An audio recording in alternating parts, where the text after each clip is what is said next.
Bienvenidos a un nuevo video. El día de hoy les traigo una historia titulada El espíritu indomable. En los recuerdos de todas las razas de la galaxia, la hegemonia siempre había estado allí. Fueron el primer gran imperio que surgió y utilizaron su ventaja tecnológica para dominar y mantener a raya a todos los demás imperios alienígenas que luchaban por abandonar sus sistemas de origen.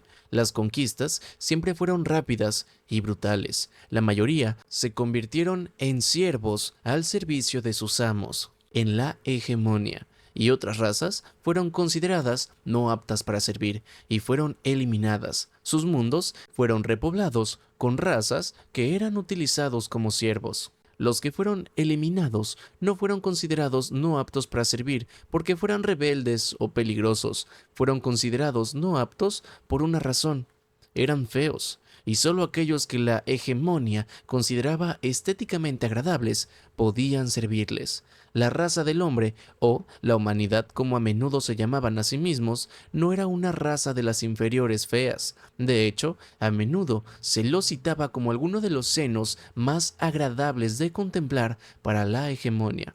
La hegemonia eran bípedos altos y esbeltos en comparación con la forma robusta y rechoncha del hombre. Tras su descubrimiento, muchos aristócratas poderosos se apresuraron a conseguir algunos esclavos humanos para que sirvieran en sus casas como esclavos domésticos, una posición codiciada por todas las razas súbditas por la comunidad, y el lujo que se les brindaba a esos sirvientes era muy favorecido. La mayoría de las razas estaban condenadas a trabajar duro en mundos forja tóxicos o a morir de hambre en mundos agrícolas mientras su duro trabajo era utilizado para alimentar el hambre sin fondo de la hegemonia.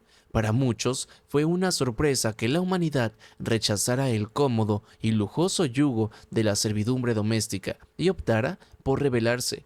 Fue aún más sorprendente cuando la hegemonia declaró que la raza humana debía ser aniquilada. Los amos de la galaxia no eran ajenos a la rebelión y los disturbios. Habían estado presentes en su imperio durante tanto tiempo que se habían convertido en un deporte para calmar el aburrimiento de muchos jóvenes aristócratas. Por lo tanto, era muy poco probable que la hegemonia viera al hombre como una espina lo suficientemente problemática. Era algo más dentro de la humanidad lo que inspiraba a la vana hegemonia a exterminar a una raza que previamente habían favorecido, algo dentro del alma misma de la humanidad que enfurecía a la hegemonia, el llamado espíritu del hombre. Muchas razas sirvientes, amargadas y envidiosas, esperaban la noticia de que la humanidad había sido aniquilada. Habían sido esclavizadas durante tanto tiempo que nadie se atrevía a soñar con la libertad, solo con la destrucción de aquellos que se habían ganado su ira.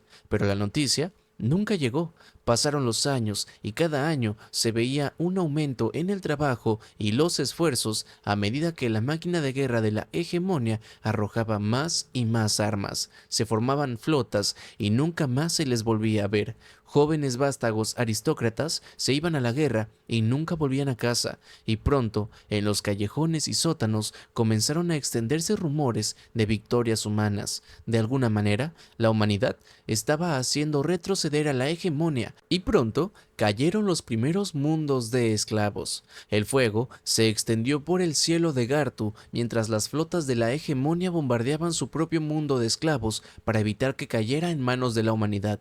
Entonces, un nuevo tipo de fuego vino del cielo. Los esclavos que se habían agazapado bajo los ataques de la hegemonia se sorprendieron cuando no se produjo ninguna explosión de este nuevo fuego, sino de soldados de desembarco humanos blindados. Gartu se convirtió en el primer mundo en ser liberado por fuerzas terrestres humanas, una brillante victoria táctica, pero en general un fracaso estratégico. El contraataque humano le costó a la hegemonia un total de 6 mundos, 3 mundos forja y 2 mundos granja, y una potencia industrial y constructora de naves. Los generales humanos habían pensado que serían recibidos con vítores de alegría como liberadores y héroes, Pero en cambio, las razas sirvientas solo los vieron como un nuevo amo, uno que era débil, que se negaba a usar el látigo y estaba demasiado enamorado como para alimentarlos y vestirlos. Habían sido esclavos durante tanto tiempo que el concepto de libertad se había perdido para ellos. En cambio, vieron la guerra solo como una batalla por un nuevo amo, y no serían controlados por amos tan débiles. Los disturbios, los atentados suicidas y el sabotaje a la producción le costaron mucho a la humanidad. Sus fuerzas ahora estaban repartidas entre las líneas del frente y el mantenimiento de la paz en sus mundos recién ocupados, justo a tiempo para el contraataque de la hegemonía. Por primera vez desde que comenzó la guerra, la humanidad fue rechazada. Las fuerzas de defensa del cuadrante Gamma hicieron su última resistencia sobre el mundo liberado y rebelde de Gartu. La hegemonía perdió 8 naves por cada nave humana, pero llegaron con una flota 10 veces más fuerte. La gente de Gartu aplaudió a la hegemonía cuando la última nave humana retrocedió. Sus vítores fueron interrumpidos por los cañones de vidrio que pronto siguieron a la victoria de la hegemonía, y todo el planeta quedó cristalizado, con todos en ellos completamente muertos. La hegemonía no podía darse el lujo de cubrir de vidrio todos los mundos conquistados, pero tenía que dar ejemplo al resto de su imperio y aplastar cualquier simpatía prohumana.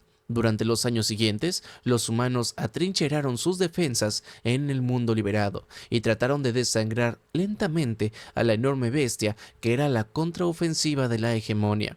Pero por cada nave enemiga derribada, otras 3 tomaban su lugar. Sin embargo, no se podía decir lo mismo de los soldados de la hegemonía, ya que perdieron tantas vidas en la guerra de trincheras humana que se tomó la decisión de incorporar razas sirvientas a las fuerzas de la armada.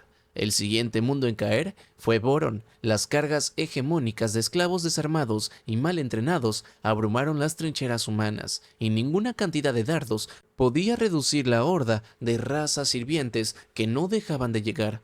Pero incluso cuando estaban completamente superados en número y privados de suministros, los humanos nunca se rindieron. En cambio, lucharon hasta el final, recurriendo a ballestas rudimentarias y lanzas de jabalí cuando se quedaban sin munición, o poniendo trampas en sus trincheras con explosivos improvisados. Comenzaron a hacer sonar sirenas mientras luchaban para acostumbrar a los soldados enemigos a asociar ese sonido con el miedo, rompiendo las cargas enemigas antes de que pudieran llegar a las trincheras. Los humanos, rodeados, recurrían a carreras suicidas para atravesar las líneas enemigas, enviando a sus heridos más graves a morir para que otros vivieran un día más. Fue en los campos de cadáveres de Boron donde las razas sirvientas aprendieron que el espíritu del hombre era inquebrantable, desafiante y, sobre todo, rencoroso. Aunque la hegemonía ganó la batalla por Boron, sufrió 6 veces más bajas que los humanos y sufrió un golpe aún mayor a la moral de sus ejércitos. Después de la batalla de Boron, la coalición humana de naciones se retiró inalterable de la Convención de Ginebra y autorizó el uso de armas químicas, biológicas y nucleares en la defensa de los 4 mundos clientes que quedaban en las líneas del frente. Allí, la hegemonía vio combates y muertes peores que todo lo que había sucedido antes, y aún así no se rindieron, se negaron a perder su impulso y retroceder. Durante las 2 décadas siguientes, cada uno de los mundos capturados volvió a caer en manos de la hegemonía, pero a un gran coste. En el caso del último mundo industrial, las fuerzas de la humanidad estaban tan arraigadas que declararon que el planeta se desintegraría antes de que sus líneas lo hicieran. Tras 9 años de constantes batallas, la hegemonía finalmente creyó en las absurdas declaraciones y lanzó una ojiva nuclear de clase Megatón en el núcleo del planeta. Una vez despejada la última barrera contra su avance, la hegemonía pudo finalmente avanzar hacia el espacio ocupado por los humanos y alcanzar a los primeros mundos humanos. Con 2 décadas y media de preparación, esos mundos humanos se habían convertido en fortalezas impenetrables y los sistemas estelares que los albergaban habían sido armados para defenderse de las flotas hostiles, estaciones de observación de asteroides, silos de misiles balísticos, interplanetarios y plataformas de defensa blindadas, y en el caso del mundo humano, Elysium, el planeta en sí, era una plataforma masiva para un poderoso rayo de partículas que aniquiló a los titanes de la hegemonía. Pero la hegemonía no estaba allí para conquistar estos mundos humanos, sino para acabar con la raza humana y acabar con su espíritu inquebrantable. Desplegaron armas de destrucción masiva en masa, eliminando capa tras capa de defensas humanas. No invadieron Elysium ni lanzaron bombas desde una órbita alta. En cambio, arrasaron el planeta con un rayo de poder concentrado desde la estrella local.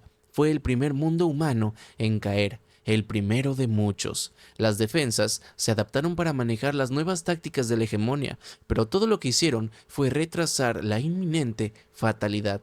Después de otros 5 años de lucha, la hegemonía finalmente había llegado a las puertas de la Tierra. Décadas de guerra habían minado los vastos recursos de la hegemonía y su ventaja industrial se había ralentizado a medida que más y más esclavos morían en accidentes de fábrica. Cualquier intento de huelga o disturbio para obtener mejores condiciones se enfrentaba con fuerza letal. En el transcurso de la guerra, las tasas de fertilidad de las razas sirvientas habían disminuido mientras que el número de muertos era cada vez mayor y la máquina de guerra de la hegemonía pronto devoró a sus trabajadores, lo que resultó en una escasez masiva de producción mientras la guerra entraba en un clímax que era completamente crucial. Cuando llegaron a Sol, la flota de la hegemonía se había reducido a una 10ª parte de su tamaño máximo, pero también lo habían hecho las flotas humanas. Sus naves fueron destruidas en un intento desesperado por revertir el avance de la hegemonía. Los almirantes humanos habían hecho lo que pudieron para revertir la invasión de Sol, siempre guardando una parte de su flota para el enfrentamiento final. Y ahora, sin ningún lugar al que replegarse, los almirantes finalmente comprometieron por completo todas las fuerzas de la humanidad en una batalla final. En esta batalla final de la guerra, los humanos no se guardaron nada, demostraron a la hegemonía una ferocidad que no se parecía a nada que hubieran visto antes. Huidas kamikaze, últimas resistencias heroicas y la destrucción deliberada de Marte para crear una pantalla de escombros en la que las naves humanas pudieran esconderse. Cada centímetro de espacio que la hegemonía tomó fue disputado con todo lo que la humanidad tenía. Su flota se redujo a solo un puñado de naves gravemente dañadas, pero también lo hizo la flota humana, y pronto la hegemonía se encontraba flotando muy por encima de la Tierra. Los hilos de misiles y los rayos de partículas terrestres hicieron todo lo posible para defenderse del golpe final de la hegemonía, pero todo parecía los últimos ataques desesperados de una bestia moribunda. Justo cuando la victoria de la hegemonía parecía estar al alcance de la mano, varias naves desconocidas entraron en el sistema. Su fabricación no parecía ser ni humana ni de la hegemonía, sino una combinación improvisada de las dos, como si hubieran construido sus naves soldando los restos de naves humanas y de la hegemonía. Sus firmas de desinformidad eran inestables y sin refinar, y su blindaje hacía poco por desviar las señales entrantes. Algunas de las naves se movían más rápido que otras, mientras que algunas adolecían de un diseño descentrado y se desviaban hacia un lado. Mientras ambos bandos observaban confundidos a las naves desconocidas, los desconocidos lanzaron un bombardeo inicial contra la hegemonía. Sus armas eran tan rudimentarias como los diseños de sus naves, y sus tripulaciones mostraban poca disciplina de fuego, pero contra la muy exhausta flota de la hegemonía fueron suficientes para romper el asedio de la Tierra. Años de guerra interminable, condiciones de vida cada vez peores e inspiración por parte de la humanidad habían finalmente inspirado a las razas sirvientas a tomar las armas y luchar por su libertad. Habían surgido rebeliones en todos los mundos del imperio en decadencia herencia de la hegemonia, y una parte de ellas había logrado construir una flota improvisada a partir de los restos de las flotas humanas y de la hegemonia. Su oportunidad de intervención había sido la gracia salvadora de la humanidad, y con la ayuda de sus nuevos aliados reconstruyeron una flota que podía cargar contra los mundos centrales de la hegemonia.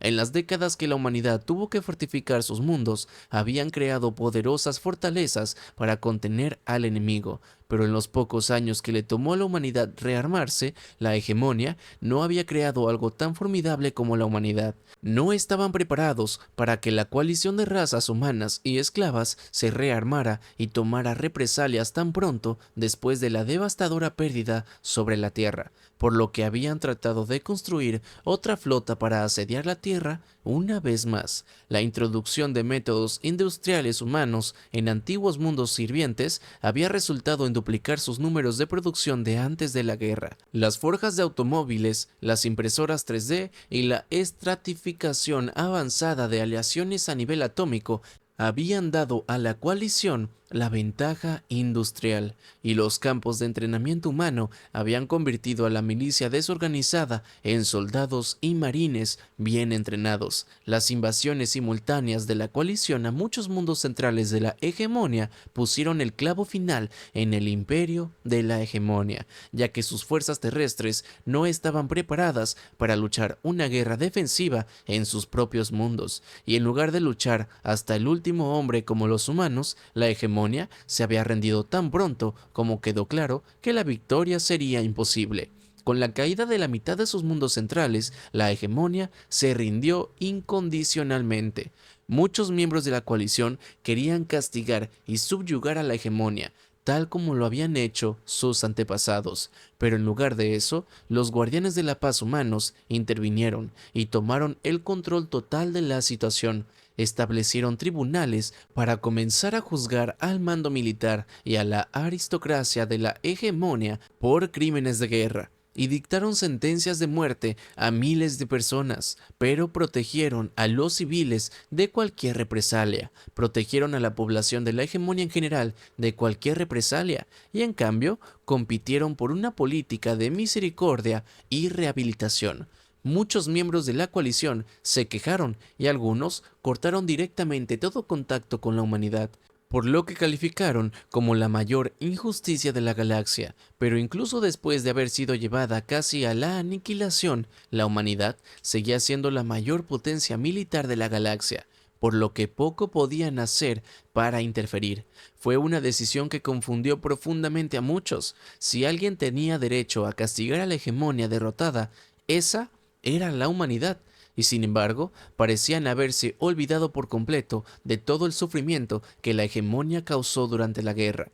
En cambio, desmantelaron cada faceta del imperio de la hegemonia solo para reconstruirlo de nuevo a su propia imagen, una sociedad reconstruida con el espíritu del hombre, un espíritu que era inflexible, rencoroso, caótico, vengativo, pero también misericordioso y solidario. Mientras los humanos se dedicaban a reconstruir su sociedad y a la rehabilitación de la hegemonia, los recién liberados habitantes de la galaxia decidieron mirar hacia el futuro y establecieron nuevos regímenes y se apoderaron de territorios no reclamados y crearon sus propias flotas profesionales. Pronto comenzaron a competir entre sí y la galaxia volvió a sumirse en otra guerra cataclísmica, ya que todas las razas antiguas de sirvientes competían por su lugar como los nuevos amos de la galaxia.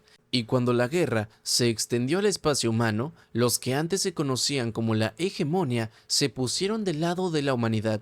La nueva hegemonia, que en el pasado fueron conquistadores y tiranos, se alzaron como un faro de libertad e igualdad, se pusieron del lado de la humanidad para arreglar el desastre que ellos mismos habían creado, para devolverle la bondad a la humanidad y mostrarle a la galaxia un nuevo camino, un camino mejor.